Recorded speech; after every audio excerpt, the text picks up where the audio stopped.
A carpenter can make a table in 8 days. His son takes half days more. यानी कि carpenter जितना time लगाता है वो है 8 days. तो इसका सन कितने दिन लगाएगा? हाफ डेज मोर, यानी कि 12 days. इसका हाफ डेज यानी कि 8 days ये, और इसका हाफ कितना हो गया? 4 इसमें ऐड किया तो 12 days उसका बेटा लगाता है to make this same table. Once both of them started to work to make a table.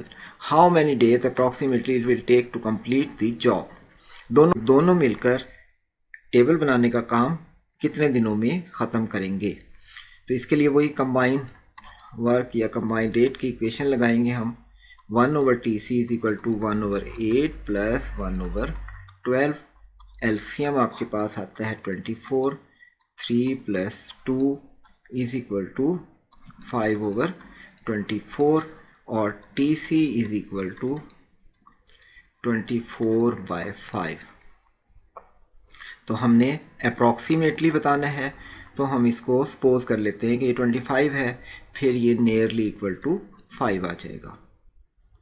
इसलिए इस क्वेश्चन का आंसर है ऑप्शन डी.